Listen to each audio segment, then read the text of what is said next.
What's going on, YouTube? I'm One Handy Dude. Welcome back to my shop. For a project I'm currently working on, I need some large wooden dowels, about 2 inches in diameter and 62 inches long. Unfortunately, I don't have a lathe, and nor do I know of a lathe that would be able to handle 62-inch stock. So I thought about it for a while, and then I realized I have a slab flattening jig, and I could use that along with the router to essentially turn this into a pseudo lathe. Um, the rails on my slab flattening jig are from a old server rack that I acquired years ago. But if you look on Craigslist or Facebook Marketplace, I'm sure you'd be able to find someone getting rid of these things for free. They're perfectly straight and flat. They work out really well for this application.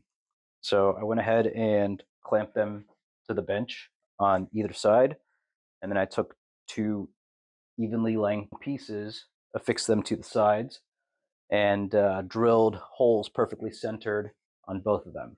So that way I can take my stock, pop a screw through the hole, perfectly centered into the end of the piece. I don't know if you guys can see that. And essentially have it mounted like a lathe. So let's get started. I'll walk you through my process, and these actually turned out surprisingly well.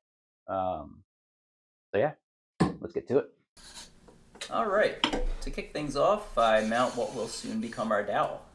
I'm using screws that are an 1/8 inch thick, so I drilled the necessary holes using a 9/64 inch bit.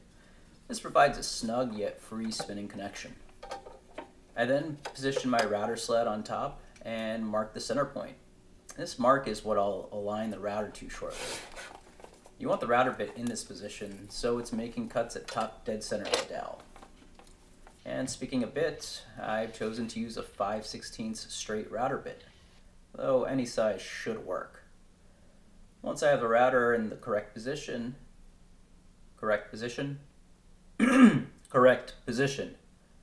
I employ 2 clamps to lock it in place. The plan is to take off a little less than an 1/8 inch with each pass. Now that everything's set up, I can begin the process of turning what was once square into something round. After each pass, I rotate the stock slightly and proceed to make another pass, repeating this process over and over again until I've made a full revolution.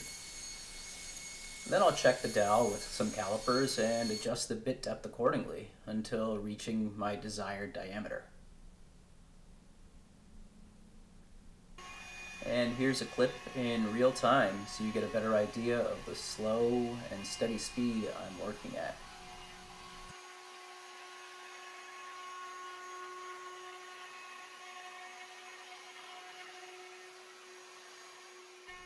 Now, this method doesn't yield a perfectly round dowel. It leaves little flats everywhere that the router passed. Sort of like an octagon or a dodecagon or I don't know what again, but that's okay. The remedy for this is both simple and satisfying. I use a drill to spin the dowel, and using some 80 grit sandpaper, quickly sand down all those pesky little flats.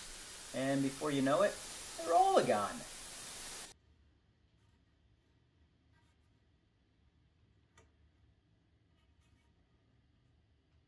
Okay, so that just about wraps us up. In total, it took me about 1 hour and 15 minutes to do 2 of these dowels. And I gotta say, the quality of the turning, I guess, is actually pretty spot on. I'm very pleased with how this came out.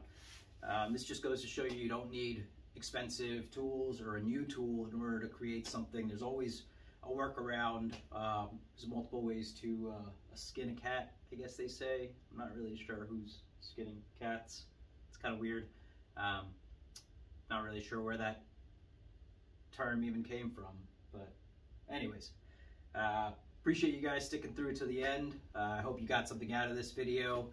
As always, do as you do on YouTube, like, comment, subscribe, hit that bell notification.